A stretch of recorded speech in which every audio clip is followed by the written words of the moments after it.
வணக்கம். சமீபத்தில திருப்பூர் மாவட்டத்து பகுதிக்கு போனபோது, பெருந்துறைக்கு அருகே இருக்கக்கூடிய அரிய பழைய சமண கோயில போய் பார்த்து வந்தேங்க. என்ன ஒரு மகிழ்ச்சி தெரியுங்களா? நாங்க போனோம் அந்த கோயில நோக்கி. அத நெட்ட கோபுரம்னு சொல்றாங்க. ரெட்ட கோபுரம் இல்ல. நெட்ட கோபுரம் அப்படிங்கிறாங்க. அங்க போய் பார்த்தா பழைய ஒரு கற்கால கோயில் இருக்கு. அது வழக்கப்படி பூட்டியிருந்தது. தொல்லியல் துறை பொறுப்புல இருக்கிறதுனால ஒரு பெண்மணி இருந்தாங்க. அனுமதி வாங்கணுன்ட்டாங்க. நான் அப்ப என்னுடைய நண்பர் தொல்லியல் துறை அதிகாரி வேதாசலம் அவர்கள்ட்ட பேசினேன். "என்ன சார் இது, இங்க வரைக்கும் வந்துட்டோம். 12ஆம் நூற்றாண்டு கோயில். சமணர்கள் இந்த பகுதியில ஆயிரக்கணக்கில வாழ்ந்த இடம் இது. 4000த்துக்கு மேற்பட்ட சமணர்கள் புறப்பட்டு வந்த இடம் இது. இத பார்க்க முடியாம நிக்கிறேன்." அப்படின்னு சொல்லிட்டு ஒரு செய்தியும் சொன்னேன். சமணர்கள கழுவேத்துனது 7ஆம் நூற்றாண்டுல திருஞான சம்பந்தர்ன்னு நம்ம படிக்கிறோம். அது அந்த காலம். இப்ப நான் ஞான சம்பந்தனே வந்து சமண கோயில பார்க்கலான்னு நிக்கிறேன், உள்ள விட மாட்டேங்கிறாங்க அப்படின்னு சொல்லிக்கிட்டு இருந்தேன். அவரும் சிரிச்சுட்டாரு. "பாத்தீங்களா காலம் மாறிடுச்சு. சமணர்கள தேடி நீங்க போயிட்டு இருக்கீங்க" அப்படின்னாரு. அப்புறம் ஒரு வழியா அவங்க நாங்க சொன்ன உடனே, "நீங்க உங்களுடைய செல்ஃபோன் வேணா பயன்படுத்தி இது பண்ணிக்கங்க. வீடியோ கேமராவோ, ஆடியோவோ பயன்படுத்த வேண்டாம்ன்னு" சொன்னாங்க. ஏன்னா தொல்லியல்ல அனுமதி பெறணும் இல்லையா? அதுக்காக. நாங்களும் அவங்க சொன்னுடைய சொல்லுக்கு கட்டுப்பட்டு, அதுபடி உள்ள போனோம். அப்ப அந்த உள்ள இருக்கக்கூடிய பிரகாரத்தினுடைய சாவி, அங்க இருக்கக்கூடிய அதனுடைய பாரம்பரியமா பாதுகாத்து வரக்கூடிய அந்த இவங்கட்ட கோயில் பொறுப்பாளர்கள் இருக்குன்னு சொன்னோனே, அவங்கள போய் கூட்டுறதுக்காக போனோம். மதியானம் 12 மணிக்கு போனோம். கடும் வெயிலு. அத சுத்தி வர்றதுக்குள்ள கை கால்லாம் பொத்து போன மாரி ஆயிடுச்சு. இந்த சமண கோயிலுடைய உள்ள நுழைஞ்சோனே நம்மள வியப்புல ஆழ்த்துறது எது தெரியுங்களா? 50 அடி உயரம் உள்ள கல் தூண்ங்க. அந்த கல் தூண் வந்து மேல் பக்கம் சிதைஞ்சிருக்குது. நான் கூட உடைச்சு விட்டாங்களான்னு நெனச்சேன் நானு. ஒரே கல்லுங்க. அப்புறம் அங்கருந்து அவரு சொன்னாரு, "இல்ல இதுல ஒரு காலத்துல இடி விழுந்துருச்சு" அப்படிங்கிறாரு. சரி இந்த இந்த தூண் நினைவு ஸ்தம்பம் ஏன் வச்சிருக்கிறாங்க? இத நான் என்னுடைய நண்பர் வேதாசலத்திட்ட கேட்டேன்.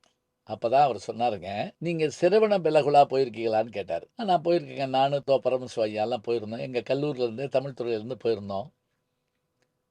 ஹலபேடுங்கிற இடத்துல சிரவண பெலகுலா இதுல வந்து கோமதேஸ்வரர் சிலை. அதுல பாகுபலியினுடைய உருவம். அந்த நிர்வாணம் அடைஞ்ச அந்த சிலை 55 அடி உயரமுங்க. நம்ம போய் நின்னோம்னா பெருவிரல்ல தான் இருப்போம். அவருடைய கதை தாங்க பாகுபலி. அவருக்கும் அவருடைய தம்பிக்கு இடையில ஏற்பட்ட போர் காரணமாக இவர் வந்து அத அரசை துறந்து, அ அந்த இடத்துல வந்து அந்த மதத்தில ஈடுபட்டு அப்படியே சிலையா நின்னுட்டாரு அப்படிங்கிறாங்க. இப்ப ஹெலிகாப்டர்ல இருந்தாங்க இதுக்கு வந்து பாலாபிஷேகமோ, பூவோ போடுவாங்க. அவ்வளோ ஒரு பெருசுங்க. இந்த சிற்பத்த நிப்பாட்டியிருக்காங்க. நான் நிலா வெளிச்சத்துலயும் பார்த்தேங்க அன்னைக்கு இரவு அங்க தங்கி. அடேயப்பா! ஒரு வகையான சொப்பன லோகம்னு சொல்றாங்கல்ல. அது மாரியான ட்ரீம் லேண்ட் மாரி இருந்துச்சுங்க. மெதுவா காலையில பகல்ல இதுல ஏறி போனோம். போய் பார்த்துட்டு சுத்தி வந்தோம். இந்த சிற்பத்த யாரு பண்ணியிருப்பாங்க? அப்படின்னு நான் நெனச்சுட்டு வந்தேன். அப்பதான் இவரு சொன்னாரு, இந்த சிற்பத்தை உருவாக்கியவருடைய பேருன்னு சொல்லிட்டு, சாமுண்டராயர் என்பவருடைய பெயர் எனக்கு சொன்னாரு வேதாசலம். அதோடு மட்டுமல்ல, அவருடைய சகோதரி சமணத் துறவி. அவங்க என்ன செய்றாங்கன்னா, வடக்கிருந்து உயிர் துறக்க நினைக்கிறாங்க. வடக்கிருத்தல்னா என்ன தெரியுங்களா? நம்ம வந்து நம்முடைய உயிரை உடம்பிலிருந்து போக்கிக் கொள்வதற்காக உணவோ, நீரோ எடுத்துக்கொள்ளாமல், வடக்கு நோக்கி அமர்ந்து அப்படியே நம்மை நாமே மாய்த்துக் கொள்ளுகின்ற செயல்பாட்டுக்கு பேரு வடக்கிருத்தல்ங்க. எந்த உயிருக்கும் தீங்கு செய்யாம, இந்த உடம்புக்குள்ள இருக்கக்கூடிய உயிர் கூட இயல்பாவே மறையட்டும் அப்படிங்கிற மாரி செய்றது. பெண் துறவிகள் அந்த மாரி பண்ணியிருக்கிறாங்க. இந்த அம்மா இவங்க வந்தவங்களுடைய பேர் என்ன அப்படின்னா, சாமுண்ட அப்பை அப்படிங்கிற அந்த பெருமாட்டி வடநாட்டுல இருந்து இங்க வந்து இந்த இடத்த தேர்ந்தெடுத்து இங்க வந்து அமர்ந்து வடக்கு இருந்து உயிர் விட்டுருக்காங்கங்க. அதுக்கு தான் அந்த நினைவு ஸ்தூபி வச்சிருக்கிறாங்க. இந்த பிரக்தீபம் வந்து கீழே இது பற்றிய குறிப்புகள் நமக்கு இல்ல. இத நம்ம பார்த்துக்கிடலாம். இங்க இந்த நெட்டை கோபுரத்துல சமண துறவிகள், பெண் துறவிகள் குறிப்பாக வந்து வடக்கிருத்தல் என்கின்ற அந்த செயல்பாட்ட செய்ற இடம் இந்த இடம்னு சொல்றாங்க. ஒருவேளை அந்த மாதிரி வந்த பெண்ணா இருக்கலாம். அது தெய்வ வழிபாட்டுக்குரிய பெண்ணாவும் இருக்கலாம். ஏன்னா கீழ ஒரு வாகனம் தெரியுது. இது தெய்வ சிலையாகத்தான் இருக்கணும். ஏன்னா இதுக்கு பல கைகள் இருக்கு. 2 கை போக ஆ 3, 6, 8 கைகளுடைய அஷ்டலட்சுமி மாதிரி தோணுது. சமணத்துல வழக்கமா வாக்தேவிம்பாங்க. இப்ப நாங்க கோயிலுக்குள்ள போனோம். உள்மண்டபத்தினுடைய சிற்பங்கள் எல்லாம் நம்முடைய விநாயகர், ஆஞ்சநேயர்லாம் இருக்காங்க. இதெல்லாம் பிற்காலத்திலோட செஞ்சிருக்கலாம் யாராவது. உள்ள நுழைஞ்ச உடனே பார்த்த அந்த சிற்பம் தாங்க வியக்க வைத்த சிற்பங்க. இடது பக்கத்துல அந்த மகாவீரர் இருந்தாரு. என்ன அழகுங்கிறீங்க! அதாவது ஒரு கல்ல சிற்பமா மாத்துற போது அதுக்கு எப்படி தெய்வீக வடிவம் வருதுங்கிறத நீங்க பார்க்கலாம். இந்த முன் மண்டபத்துக்குள்ள நம்ம போறபோதே, மகாவீரருடைய வாழ்க்கை வரலாறு முழுவதும் மேல அப்படியே பண்ணப்பட்டிருக்குங்க. அதாவது மகாவீரருடைய தாய் தந்தையர், அவர்களுக்கான திருமணம், அவர்கள் பள்ளியறையில் படுத்திருத்தல், வளைகாப்பு நடக்கிறது, மகாவீரர் பிறக்கிறாரு, தேவேந்திரன் வந்து பாராட்டுறான். அப்படியே அவர் வந்து ஞானம் தேடி, முத்தி தேடி அலைகிறாரு. நிறைவா அந்த மண்டபத்தினுடைய வாசல்ல அப்படியே அந்த முத்தியினுடைய உருவம் இருக்குது. அவர் முத்தி அடைந்த அந்த நிலை. சமணத்துல திகம்பரர், ஸ்வேதாம்பரர் என்று 2 பிரிவினர் உண்டு. இவர் திகம்பர வகுப்பை சார்ந்தவர். திகம்பரம்னா என்னன்னா, திக்குன்னா ஆடை, திக்குன்னா திசை, அம்பரம்னா ஆடை. திசையவே ஆடையாக உடுத்தியவர்கள். அப்படின்னா என்ன அர்த்தம்? அவர்கள் ஆடை அணியாதவர்கள். இப்ப மகாவீரர் வந்து அங்க முக்குடை நிழலில் அமர்ந்திருக்கிறாங்க.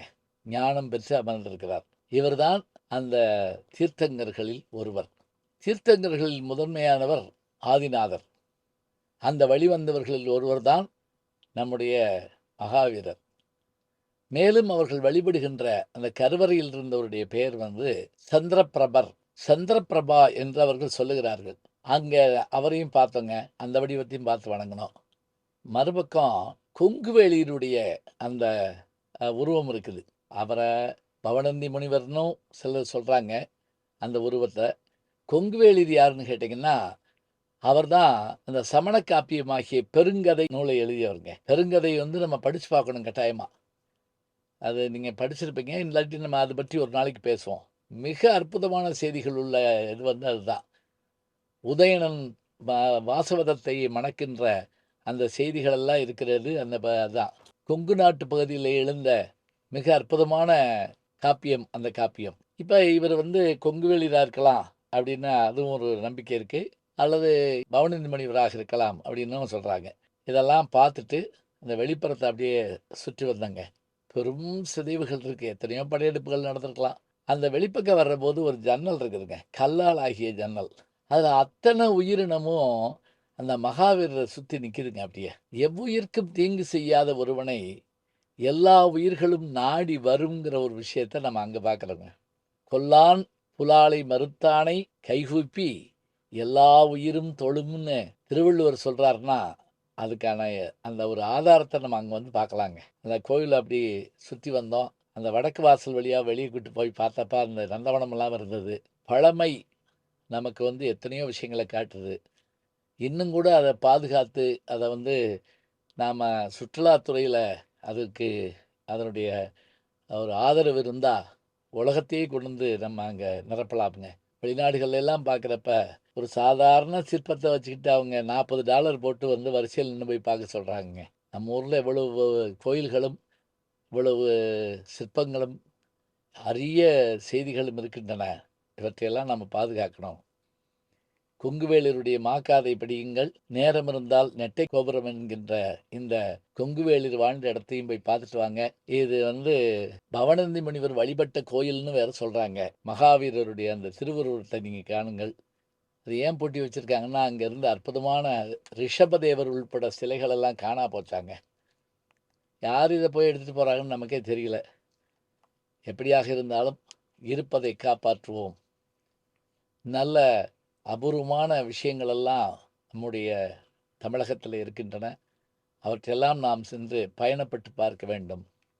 லீவ் விட்டால் கொடைக்கானலுக்கு தான் போவோம், லீவ் விட்டால் ஊட்டிக்கு போவோம், லீவ் விட்டால் நாங்கள் உடனே குற்றாலம் போவோம். போகலாங்க, வேணான்னு இல்லை. அதற்கெல்லாம் போயிட்டு தயவு செஞ்சு இந்த மாதிரி இடங்களுக்கும் போயிட்டு வாங்க. இதில் நமக்கு அந்த கடவுள் இந்த கடவுள் அப்படிலாம் இல்லைங்க. எங்கள் ஊரில் இந்த சுற்றுலா பஸ்ஸு கிளம்புறப்ப அதில் எழுதி போட்டிருப்பாங்க, தஞ்சை பெரிய கோயில், திருவாரூர் கோயில், வேளாங்கண்ணி மாதா தரிசனம், அப்படியே நாகப்பட்டினம் தர்காவில் பார்த்துட்டு நாம் திரும்பி வர்றோம் அப்படின்னு அந்த இவர் கைடு சொல்கிறப்ப எல்லா மதங்களை பற்றியும் நாம் வந்து சந்தோஷமாக ஏற்றுக்கிறோங்க. எல்லா கடவுளும் ஒன்று தாங்க. நமக்கு இந்த அபூர்வமான விஷயங்கள் எல்லாம் தந்த அந்த சான்றோர்களை, முன்னோர்களை வாழ்த்துவோம். வாய்ப்பு கிடைத்தால் இந்த இடத்தை போய் பார்த்துவிட்டு வருவோம். பாதுகாக்க முற்படுவோம். நல்ல செய்திகளை நாளும் சிந்திப்போம். நாளை சந்திப்போம். வணக்கம். ஜி ஞானசம்பந்தன் யூடியூப் சேனல் பாருங்க. உங்களை தேடியே உங்க வீட்டுக்கு வருது. கேட்காம ஒரு விஷயம் உங்களை தேடி வருது பாருங்க. அதை பிடிச்சி வச்சுக்கோங்க. நம்முடைய ஜி ஞானசம்பந்தன் யூடியூப் சேனலை தொடர்ந்து எக்ஸலம், இன்ஸ்டாகிராம், ஃபேஸ்புக், வாட்ஸ்அப் என்று அனைத்து தளங்களிலும் நாம் இயங்கிக் கொண்டிருக்கின்றோம். நீங்களும் எங்களோடு வாருங்கள்.